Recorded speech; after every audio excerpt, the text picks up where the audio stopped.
Merci. C'est un plaisir que d'être ici avec vous et de vous parler ici à Paris, en France. Je suis ravie car j'ai beaucoup appris grâce à vous. D'abord, mes remerciements à mes collègues français qui m'ont beaucoup appris. Monsieur Philippe Dehaene, Monsieur Paul Lemoine. C'était en 1980 et en 81 que je suis venue ici pour apprendre grâce à l'expérience de ces cliniciens qui ont travaillé avec des patients atteints du SAF. Et Madame Kaminski et Monsieur Titran m'ont trouvé un poste afin que je travaille avec les chercheurs. Et Monsieur Maurice Titran m'a montré son travail auprès des parents. Alors, je suis ravie d'avoir cette occasion de revenir ici à Paris et de vous parler aujourd'hui. D'abord, je vais vous raconter l'histoire de mes jumeaux français.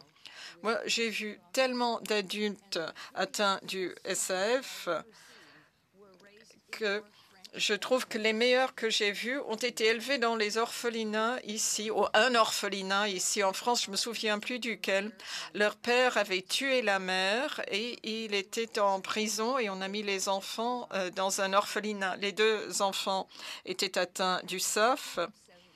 Ils avaient un QI de 74 et de 73 et l'un des jumeaux était analphabète. Mais ce qu'ils avaient appris dans cet orphelinat leur a permis de jouer un rôle social en tant qu'individu, de fonctionner normalement. Ils ont même pu quitter l'orphelinat et travailler en milieu social normal et de rentrer le soir à l'orphelinat. Ils ont appris à manier l'argent et ils ont fini par quitter l'orphelinat. Ils se sont mariés, ils ont eu des enfants. Et moi, je les ai vus dans cette situation-là, à l'âge adulte. Et c'était très gratifiant de voir à quel point ils avaient réussi, à un taux de réussite que je n'avais pas vu auprès d'autres parents. Là, c'est le premier enfant diagnostiqué à Seattle. Vous le voyez là, un jeune homme. Et je suis venue avec des photographes.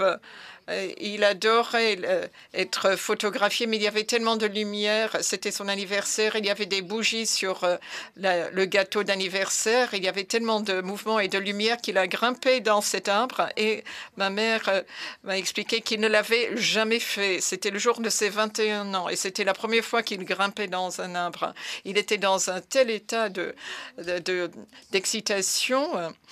Et savez-vous que lui, il avait été incarcéré. Il avait un QI de 43. Comment est-ce qu'on a pu l'incarcérer? C'est tout simplement que pendant les années qu'il a passées dans ce quartier, les enfants avaient grandi et lui, il jouait avec les tout petits. Et un père l'avait vu en train de poursuivre une petite fillette. Ce père a appelé la police qui l'a emmené au milieu de la nuit, même sans qu'il se chausse. On l'a incarcéré et il est resté en prison pendant quelques jours avant qu'on ait pu le faire sortir.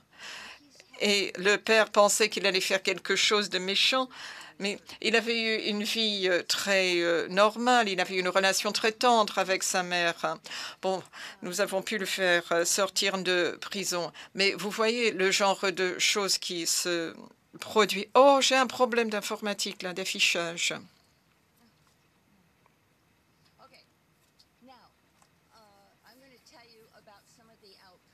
Je vais vous présenter quelques résultats. C'est notre rapport au CBC. Et j'ai plusieurs exemplaires de ce document que je pourrais vous donner. Nous avions 253 patients, moyenne d'âge de 16,5 ans, mais leur fonction comportementale adaptative n'était que de 7,5 ans.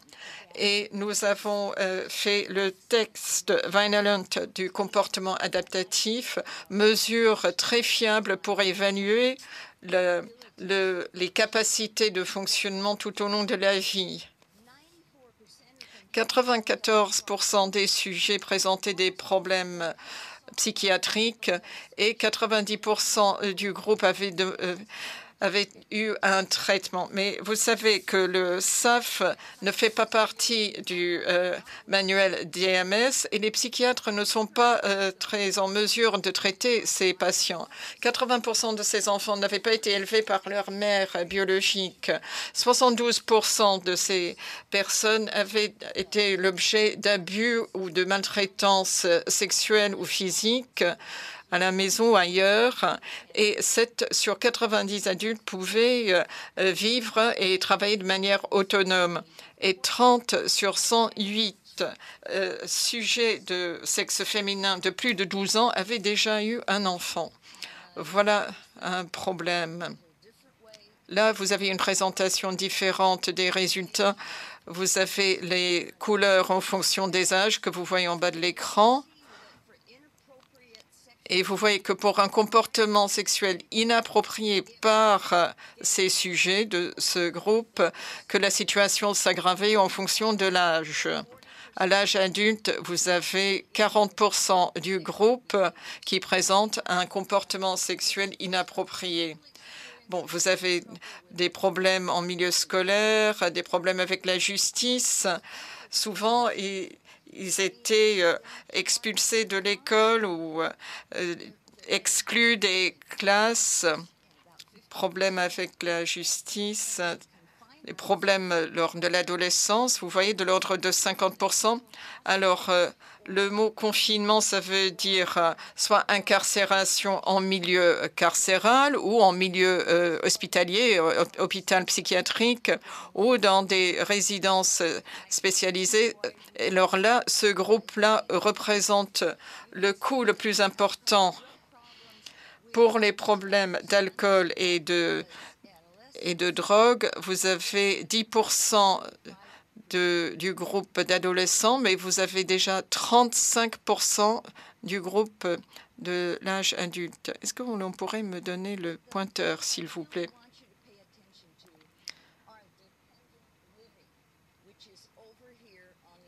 Alors, ce qui est important sur ce graphique, c'est l'avant-dernière colonne, là, pour la vie en situation de dépendance. Ça, c'est pour le groupe entre 21 et 51 ans.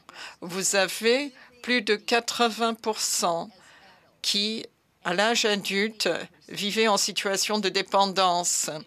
Et pratiquement 80% avaient des problèmes d'emploi. Ils n'étaient pas en mesure de travailler dans une situation d'emploi normale. C'était très troublant de voir ce niveau très, très élevé d'absence d'autonomie. Là, nous avions 473 personnes